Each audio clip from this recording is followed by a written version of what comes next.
You'd think a cafe without love songs would feel peaceful, but silence, it turns out, hums too loudly when your heart's still sore. You stopped playing them a few weeks ago. Every love song reminded you of him, of how he'd sit in that corner booth with his laptop, pretending to work while he waited for your shift to end. He'd text you half an hour after leaving, "Miss you already." You used to laugh. Now, the memory makes your chest tighten. You told your staff the band was about branding, a minimalist atmosphere, you said. Just instrumentals. Calm vibes only, but deep down, it was self-preservation. You couldn't handle the lyrics that made promises you no longer believed in. Each morning, you open the cafe early before sunrise. The air smells of beans and dish soap. You hum quietly, not songs, just fragments of thought. The regulars come and go.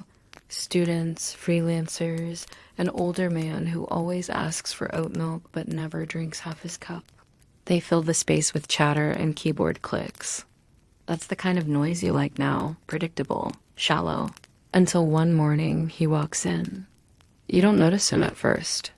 He blends in messy hair, a denim jacket, a worn leather notebook tucked under his arm. He orders a black coffee, no sugar. His voice is low, almost hesitant, like someone afraid of interrupting the world. You make his drink, slide it across the counter, and expect him to leave. But he doesn't. He picks a corner seat by the window, opens his notebook, and starts writing. He stays for hours. You keep expecting him to pack up, but instead, he just scribbles, occasionally glancing around the room. Once, you catch his eyes on you, not in a flirty way, but with quiet curiosity, like he's listening to something only you can't hear. By afternoon, the place has emptied out. You start wiping tables near his corner. He looks up and says softly, "You don't play music here?" You pause. "We used to." "Why'd you stop?" You shrug. People talk more without it. He smiles a little, like he doesn't believe you. Or maybe you just got tired of hearing the same stories. You don't answer, and he doesn't press. When he finally leaves, he nods goodbye, his notebook tucked close like a secret. That night, as you close up, the silence feels heavier than usual. You lean against the counter, staring at the coffee machine's blinking light. It looks like a tiny heartbeat. You wonder what he was writing for so long.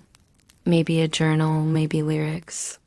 You do not want to admit that the idea of him being a songwriter stirs something you've then been trying to smother. The next morning, he's back. Same time, same order, same seat. This becomes a pattern. You don't ask his name. He doesn't offer it, but you start noticing the details. The way he drums his fingers on the table when he's thinking. The way he presses his lips together before writing a new line. Once he pauses, stares out the window at the gray morning sky, and writes something that makes his eyes soften. You find yourself wondering what it feels like to care about words that much again. Every few days, he fills another page. Sometimes he taps his pen against the mug, matching the rhythm of the espresso machine.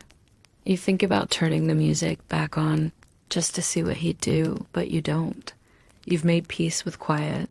Or at least you've convinced yourself you have. Still, there's a strange comfort in his presence. You pretend not to notice him, but you do. Every time. One afternoon, after closing, you find a napkin on his table. He must have left it there. There is a tiny line scrawled in blue ink. "Silence is just music waiting to be brave." You don't know what that means exactly, but it lingers. That night, lying in bed, you replay that line in your head until it starts to sound like a song title. You imagine a slow melody, something you'd play when the cafe was still alive with laughter and couples holding hands.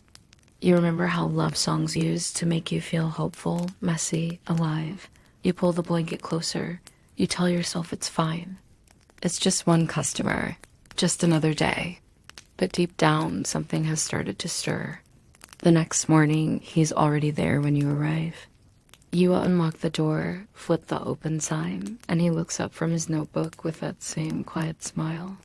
"Morning," he says. You nod, try not to smile back. And when you pour his coffee, you realize he doesn't even have to say anything. Somehow, you already know exactly how he takes it. The next few weeks unfold in quiet rhythm. Morning light spilling through the cafe windows, the hiss of steaming milk, the gentle scrape of pen against paper from that same corner table. You learn his habits without meaning to, the way he always takes his coffee in small sips, how he turns the mug clockwise after each page, how he glances at the clock every time the church bells ring outside. You still haven't asked his name. Somehow, not knowing keeps things softer. Names make people real, and real means complicated. He becomes part of the cafe's furniture in a way. The regulars notice too. A student once asks if he's famous. You just smile and shake your head. Not yet. He doesn't talk much, but every now and then he looks up to ask something strange. Like, do you think silence remembers? Or if you could erase one sound from your life, what would it be? Questions that hang in the air, heavy and delicate at the same time. You never know what to say. Sometimes you answer with a shrug.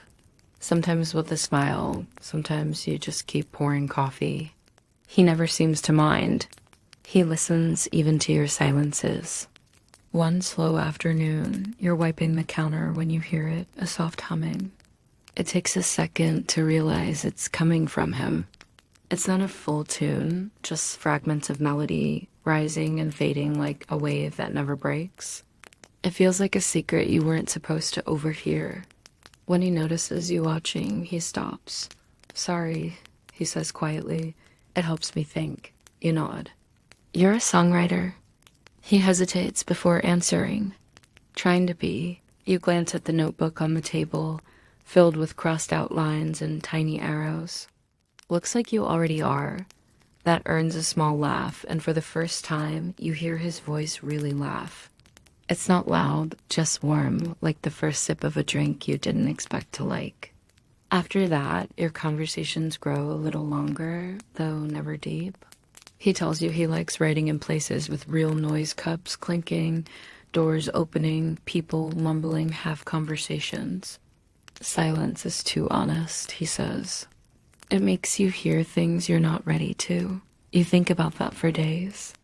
You wonder what your own silence is trying to tell you. Then one morning, he brings his guitar. It's an old thing, scratched and loved. He sets it on the chair beside him, like company. You raise an eyebrow, and he says quickly, "I won't play, promise." It just helps, but of course he eventually does. A few notes slip out while he's thinking, just soft enough to blend with the hum of the espresso machine. A slow, thoughtful rhythm. You freeze mid-step, holding a tray of cups. It's not a love song, not exactly, it's too shy for that. But it's gentle, honest, and you can feel something inside you ache a little. After he leaves, you stand in that same corner, touching the back of the chair where his guitar rested. It feels ridiculous, but you can almost sense the echo of his music there, like warmth that hasn't fully faded. Later, when you're closing, one of your baristas teases you. You let him play. "I thought you banned all love songs." You look at the empty corner and shrug. It wasn't a love song. Sounded like one to me. You pretend not to hear. But that night, when you lie awake, you can't get the sound of it out of your head. That soft melody, the way it made the cafe feel alive again for a few seconds. You start noticing things differently after that. The morning light feels warmer. The air smells sweeter. Even the sound of the grinder doesn't seem so harsh. Sometimes you catch yourself glancing at the door before he arrives, just to make sure he still does. You tell yourself it's just routine, familiar comfort. But you know better. One evening, after closing, you find yourself sitting at one of the tables, tracing the grain of the wood with your fingertips. The place feels too big when it's empty. You whisper to yourself, maybe music isn't the enemy. The next morning, he walks in late. There's a slight frown between his brows. He looks tired, like he's been awake all night chasing a melody that won't land. You make his coffee without a word, and when you set it down, he murmurs, "Thanks." You ask softly, "Writer's block?" He smiles, but it doesn't reach his eyes. Something like that. He opens his notebook, but doesn't write. He just stares out the window. You want to ask what's wrong, but you don't. Instead, you slide a small paper napkin toward him. On it, you've written, "Try silence." It's been working for me. He reads it, looks up at you, and for a second, the weight in his eyes lifts. You really believe that? You think about it? Sometimes. Other times, I think silence is just another kind of noise. He nods slowly, as if that line is something he'll remember, maybe even use. When he leaves, you find the napkin folded neatly under his cup. He's drawn a tiny music note beside your words. That night, when you walk up, you realize something strange. The silence no longer feels empty. It feels like a pause, waiting for whatever comes next. And though you don't admit it yet, a small part of you hopes that whatever comes next involves him. The days settle into a quiet rhythm that almost feels safe. You keep your distance, but you notice the little things he leaves behind, half smiles, scribbles on napkins, the faint sound of hums that linger longer than they should. And then, one rainy afternoon, everything shifts just a little. You're wiping tables when he hums a melody out loud. Just a few notes, soft and hesitant, and it makes your chest tighten. It's not a song you recognize, but it feels like it belongs in this space. The rain hits the windows in uneven taps, creating a natural percussion to his tune. You try not to listen, but it seeps in. It makes the cafe feel smaller, warmer, somehow more alive. He notices you listening. "Don't tell me you hear it too," he whispers, almost embarrassed. I might, you admit, pretending to adjust a cup. He smiles faintly, a private kind of smile that doesn't need words. Then he goes back to writing, tapping his pen against the notebook like he's marking the rhythm only he can feel. You catch yourself glancing at him all the time, noticing things you never did before. The way he tilts his head when a line doesn't make sense, how he bites his lower lip when he's focused, the subtle nods he gives to no one but himself. There's an intimacy in watching someone create quietly without expecting you to understand.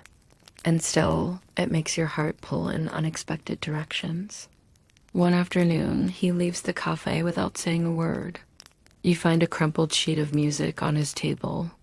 The notes are rough, uneven, but they carry something unmistakable, a sense of longing. You trace the lines with your fingers, wondering what inspired him. Could it be you? You push the thought away. Probably not. Or maybe it is. You still wonder if it was love or comfort that made your chest ache just a little.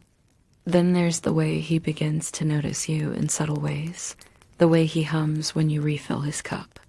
The tiny sketches of flowers in the margins of his notebook, always on pages you happen to glance at. The moments when he pauses and stares out the window, seemingly lost in thought, but somehow aware you're watching. The hum of his tentative melodies begins to echo small fragments of your day, the chipped lavender mug you favor, the way you arrange sugar packets just so, the way you glance out the window when no one is looking. And every time you feel a quiet tug, a mix of curiosity and something softer you haven't let yourself name. One late evening, after most of the regulars have left, he plays a little more boldly. The notes stretch across the empty cafe, lingering in the air like smoke. You don't move. You just listen. The music seems to recognize all the silent spaces you've been guarding, the corners where heartbreak still sits, the pauses between laughter, the quiet of your own self-protective walls. You feel a shift. Something almost tangible, like the air itself has softened. You can't help it. Your hands tremble slightly as you carry the last tray to the sink. You remember a time when love songs used to make you laugh, made you ache, made you feel alive. And now, after months of avoiding them, you realize you've been listening again through someone else. Through someone who doesn't even realize he's rewriting the soundtrack of your mornings. That night, after locking the doors, you sit on a stool behind the counter. The cafe empty except for the hum of machines and the lingering notes from his guitar. You imagine him there, pen moving across paper, melody drifting from fingers to strings. You wonder if he ever notices how your heart quickens, even when you pretend it doesn't. Sometimes, when you close your eyes, you hear the fragments of his tune long after he's gone. You trace the rhythm in your mind, tapping it softly against your chest. It's strange how sound can feel like a presence. You still tell yourself it's nothing, routine, a fluke. But secretly, you hope it happens again tomorrow. Because even in silence, you're starting to hear him. The next few weeks pass with an odd kind of intimacy. You notice how his songs are no longer random, they echo fragments of your world. One morning, you catch a melody that mimics the way you stir your coffee, the clockwise circle that's become almost a ritual. Another day, a line in his notebook mirrors the chipped edge of your favorite lavender mug. It's as if he's listening to your days and translating them into notes. You feel exposed in the quietest way. You try not to look, but your eyes are drawn to him, to the subtle twitch of his pen, the tilt of his head when he hums under his breath. There's a vulnerability in his music, the kind that makes your chest ache a little without permission. One afternoon, the cafe is unusually empty. The light falls in long, golden slats across the floor, dust motes floating lazily. He begins to hum again, softly at first, then gradually louder. The tune isn't finished, but every note feels like it's been waiting for you to hear it. You lean against the counter, heart pounding quietly, listening to the spaces between the notes. He pauses, looks at you, and smiles faintly. It's easier to write when someone's here, he admits. His voice is quiet, almost a whisper, and you wonder if he's talking to you or the empty cafe. Even if they don't say a word, you feel a flutter of warmth. A strange comfort in being noticed without being asked to perform. He's not invasive, not demanding, just present. And somehow, that presence hums through the room, wrapping itself around the familiar smells of coffee and baked goods. Threading through the chairs and tables like sunlight through dust, you start seeing small signs of him everywhere. A sketch on the corner of a napkin that mirrors the rain streaking down the window. A lyric that describes the way you frown when concentrating. Even the way you absent-mindedly tap your pen on the counter seems to find its reflection in his music. One evening, as you prepare to close, he slides a folded sheet toward you. You hesitate, then unfold it. The song is new, crisp, and complete. The lines familiar, yet strange. It's as though he's been quietly chronicling your days, and now, finally, he's telling the story in his own way. You trace the lyrics with your finger, noticing details only you would recognize. The way he captured your silences, your small habits, the quiet rhythms of your life. A lump rises in your throat. It's unsettling and comforting all at once. You still wonder if he's writing about love or just observation. Does he know how much this touches you, or is it just music to him? You close your eyes and imagine him sitting there, pen in hand, completely unaware of how profoundly his notes echo through your quiet mornings. That night, when the cafe is locked and the lights dimmed, you sit behind the counter, holding the sheet in your hands. The empty cafe feels less hollow now, filled with the unseen presence of his melodies. You can almost hear the soft strums of a guitar in the corners, the gentle pull of a song that's somehow yours and not yours all at once. You trace the edges of the paper, smile faintly, and realize the music has been carrying you along quietly without asking for permission. It's late, later than usual, when you finally start locking up the cafe. The day has been long, quiet, filled with the usual hum of machines and the occasional clink of a mug against the counter. Your shoulders ache in that pleasant, satisfying way from standing all day, but you feel light too, as if something has shifted without your noticing. And then the music begins. You freeze mid-step, the keys of the register cold under your fingers. The song is familiar, yet entirely new. Each note carries the weight of mornings, of quiet coffee, of glances exchanged over steaming mugs. And then there it is, your name, sung gently as though it has always belonged there. You stagger back slightly, gripping the counter. The song feels intimate, like a secret meant only for you. You realize, with a lump forming in your throat, that this is his final piece. The one he's been writing without words, without asking, without expecting acknowledgement. Every detail of your routines, your quiet moments, every nuance he's noticed, folded into chords and melody and lyrics. You sit down heavily, letting the chair creak under you. The room seems alive in a way it never has before. The air smells of coffee and old wood and rain that clung to the window panes earlier in the day. You close your eyes and let the music wash over you. The tiny imperfections in his playing making it feel impossibly human, impossibly tender. You remember the way he used to hum under his breath, the way he tapped his pen while thinking, the lines he scrawled on napkins, the quiet observation that always felt like attention. All of it culminates here in this moment, in a song named after you, performed in a cafe that once banned love songs. A small, shy smile spreads across your face. You feel warmth pool in your chest, gentle and undeniable. It's not a rush of passion or a dramatic revelation, just a soft, steady acknowledgement that someone has seen you, truly seen you, and transformed it into something beautiful. You trace a finger along the edge of your favorite lavender mug, remembering the countless times he must have noticed it. And for the first time in months, your heart feels light.